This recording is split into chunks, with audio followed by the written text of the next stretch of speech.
Hai,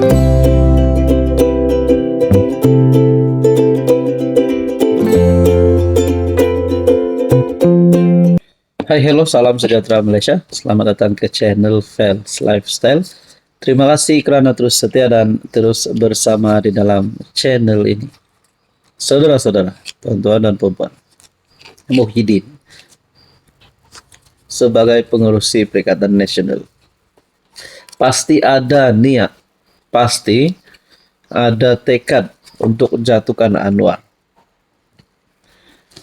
Beliau pernah menduduki jawatan sebagai Perdana Menteri. Dan pada kempen turun Anwar baru-baru ini, beliau juga memainkan peranan yang penting. Mungkin antara beberapa cara untuk mereka tumbangkan Anwar, pasti mereka sedang merangka macam mana cara nak tumbangkan Anwar sebelum ataupun pada PRU 16. Tapi satu langkah terkini daripada pembangkang, Muhyiddin umum 12 parti pembangkang bentuk gabungan longgar. Mungkinkah ini satu bentuk kerjasama ataupun satu bentuk langkah untuk tumbangkan Anwar?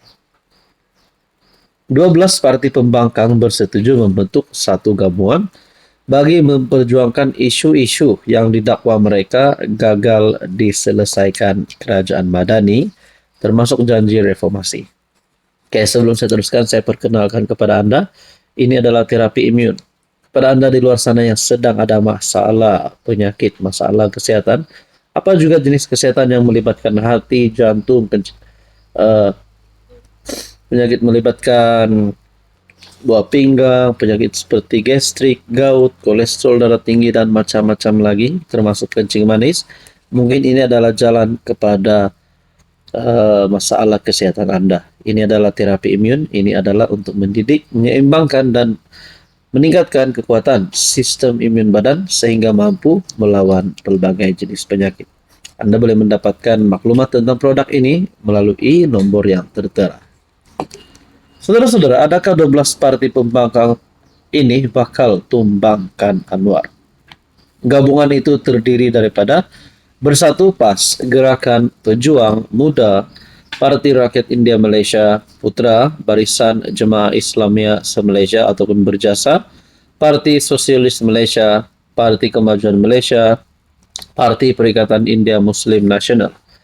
Sebuah lagi organisasi yang terlibat ialah parti yang belum didaftarkan secara rasmi, Bersepakat Hak Rakyat Malaysia, URIMAI. Presiden Bersatu Tan Sri Muhyiddin bagaimanapun berkata, nama bagi gabungan longgar itu hanya akan diumumkan pada mesyuarat mereka yang akan datang. Adakah ini menjadi PN baru, PN 2.0? Wah, kita pun tak tahulah. Jadi kalau ada 12 parti bergabung, adakah setiap komponen di dalam gabungan ini bersetuju Muhyiddin jadi PM?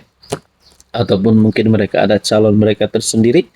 Nah, saudara-saudara, saya tertanya-tanya, mahukah PAS melihat Muhyiddin jadi PM?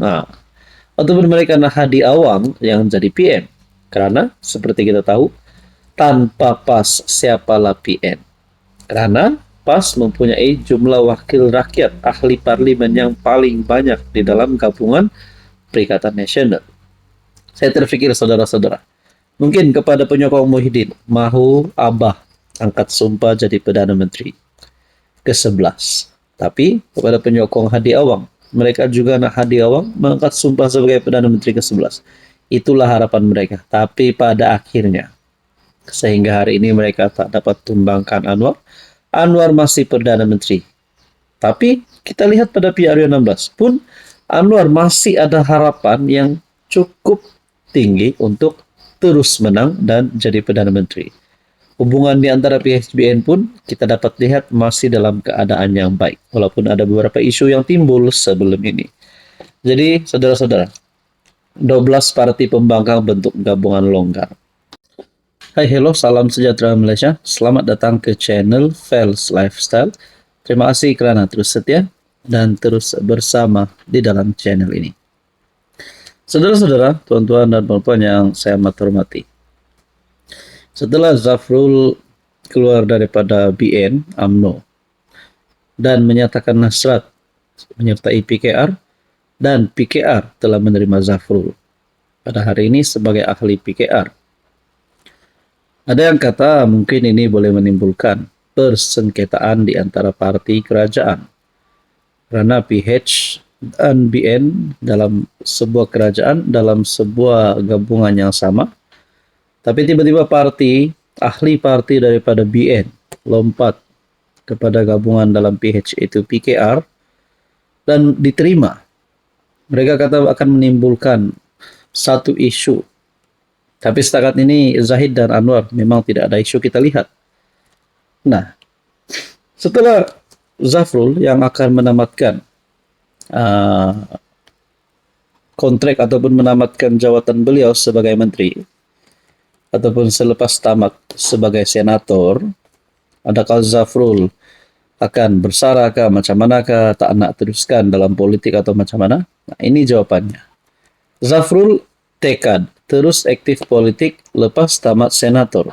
Makna kata, beliau akan terus aktif politik di dalam parti bersama Anwar, yaitu PKR.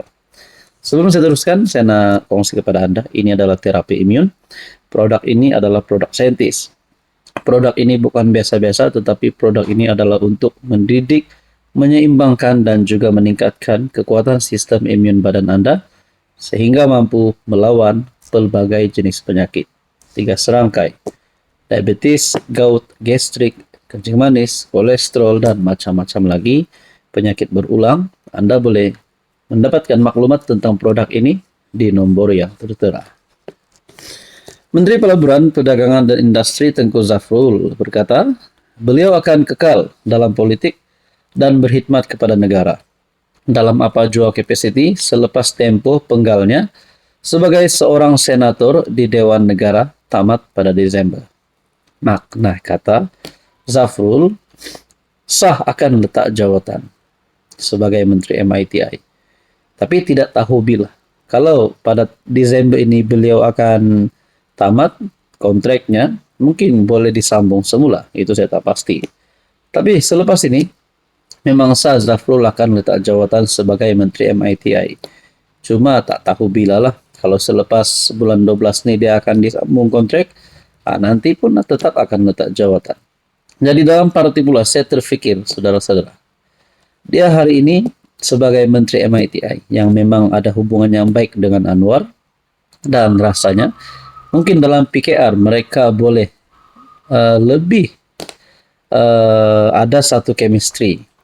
Adakah Anwar boleh mengangkat Zafrul sebagai salah satu pahlawan yang akan menciptakan sejarah dalam parti PKR? Mungkin Zafrul boleh jadi the next president PKR, the next timbalan presiden PKR, dan mungkin juga the next Anwar. Kita pun tak tahu, semuanya boleh berlaku. Tapi Zafrul sudah menyatakan akan kekal dalam politik, dan lihat bagaimana boleh membantu kerajaan.